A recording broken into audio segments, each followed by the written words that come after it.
നമുക്ക് സിമ്പിളായിട്ട് വീട്ടിൽ തന്നെ ഒരു ചിക്കൻ ബിരിയാണി ഉണ്ടാക്കിയാലോ? വായോ. ചിക്കൻ പുരട്ടി വെക്കാനായിട്ട് മസാലകൾ ആഡ് ചെയ്ത് കൊടുക്കാം. മഞ്ഞൾപ്പൊടി, മുളക് പൊടി, ഗരം മസാല, ഇഞ്ചി വെളുത്തുള്ളി പേസ്റ്റ്, ഉപ്പ്, കുരുമുളക് പൊടി. ഇത് കുറച്ച് വെള്ളം ഒഴിച്ചിട്ട് നന്നായിട്ട് ഞാനൊന്ന് മിക്സ് ചെയ്യുന്നുണ്ട്. ഈ മസാലയിലേക്ക് നമ്മുടെ ചിക്കൻ ഒന്ന് കുളിപ്പിച്ച് കിടത്തി 1 മണിക്കൂർ റെസ്റ്റ് ചെയ്യാനായിട്ട് വെക്കാം. ഈ സമയം കൊണ്ട് നമുക്ക് ബിരിയാണിക്ക് വേണ്ട അടുത്ത പരിപാടികൾ നോക്കാം. ബിരിയാണിയുടെ മൊഞ്ച് കൂട്ടാനായിട്ട് കുറച്ച് കാഷ്നട്ട് നെയ്യിൽ വറുത്തെടുത്തതും കുറച്ച് കിസ്മിസും പിന്നെ നന്നായിട്ട് നീളത്തിൽ നൈസായിട്ട് അരിഞ്ഞ സവോളയും കൂടെ നമുക്കൊന്ന് ഫ്രൈ ചെയ്ത് മാറ്റി വെക്കാം. വറുക്കാനെടുത്ത അതേ നെയ്യും കുറച്ച് വെളിച്ചെണ്ണയും കൂടെ ഒഴിച്ച് ഒരു കട്ടിയുള്ള പാത്രത്തിൽ മസാലകളും കുറച്ച് വറുത്ത സവോളയും എല്ലാം കൂടി ഇട്ടിട്ട് നമ്മുടെ കുതിർത്ത് വെച്ച അരി ഇട്ട് കൊടുക്കാം. ഇത് ഇന്ത്യ ഗേറ്റിന്റെ ബസ്മതി റൈസ് ആണ് കേട്ടോ. ഇത് ഞാൻ 2 മണിക്കൂറോളം കുതിർക്കാനായിട്ട് വെച്ചിട്ടുണ്ടായിരുന്നു. 1.5 കപ്പ് വെള്ളവും കുറച്ച് നാരങ്ങ നീരും പിന്നെ നമുക്ക് ആവശ്യത്തിനായിട്ടുള്ള ഉപ്പും കൂടി ഇട്ട് കൊടുത്ത് വേവിക്കാനായിട്ട് വെക്കാം. ഈ സമയം കൂടി നമ്മുടെ ചിക്കൻ ഫ്രൈ ചെയ്തെടുക്കാം. ചിക്കൻ ഞാൻ ഒരുപാട് മൊരിയിച്ചെടുക്കുന്നില്ല, ജസ്റ്റ് ഒന്ന് ഫ്രൈ ചെയ്തെടുക്കുന്നതേ ഉള്ളൂ. ചിക്കൻ്റെ ഈ ഒരു പരുവത്തിലാണ് ഞാൻ ഫ്രൈ ചെയ്തെടുത്തിട്ടുള്ളത്. നിങ്ങളുടെ ഇഷ്ടമനുസരിച്ച് നിങ്ങൾക്ക് മാറ്റിയെടുക്കാം കേട്ടോ.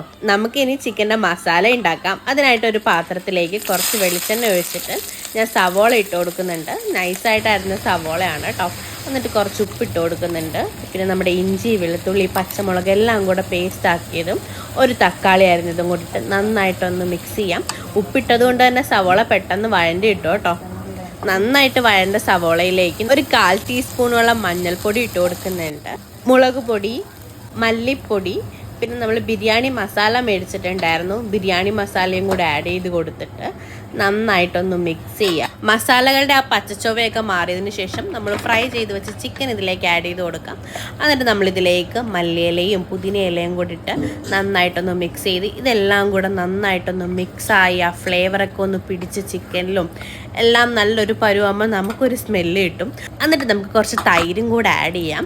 മസാല ഒന്ന് സെറ്റാക്കി വെച്ചതിന് ശേഷം നമുക്കൊരു അടി കട്ടിയുള്ള പാത്രത്തിലേക്ക് ദം ഇടാനായിട്ട് വെക്കാം. ഫസ്റ്റ് നമ്മുടെ ചിക്കൻ്റെ മസാല ഇട്ട് കൊടുക്കുന്നുണ്ട്. പിന്നെ നമുക്ക് ഓരോ ലെയറായിട്ട് റൈസ് ഇട്ട് കൊടുക്കാം. ഇതിലേക്ക് നമ്മൾ ആദ്യം ഫ്രൈ ചെയ്ത് വെച്ച കാഷ്നട്ടും കിസ്മിസും ഒണിയനും മല്ലിയിലയും എല്ലാം കൂടെ നന്നായിട്ടൊന്ന് ഇട്ട് കൊടുത്തതിന് ശേഷം നമുക്ക് ഈ പ്രോസസ്സ് തന്നെ റിപ്പീറ്റ് ചെയ്യാം. പിന്നെയും കുറച്ച് ചിക്കൻ്റെ മസാല ഇടുക, റൈസ് ഇടുക, എന്നിട്ട് ഇതെല്ലാം കൂടിയിട്ട് നന്നായിട്ട് ഇതൊന്ന് ഗാർണിഷ് ചെയ്യാം.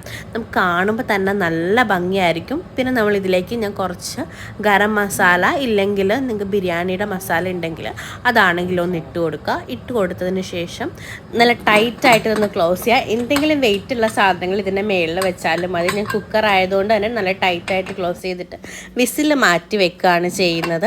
നമ്മുടെ ബിരിയാണി ഇവിടെ റെഡി ആയിട്ടുണ്ട്. അപ്പോൾ എല്ലാവരും ട്രൈ ചെയ്ത് നോക്കിയിട്ട് അഭിപ്രായം പറയണേ.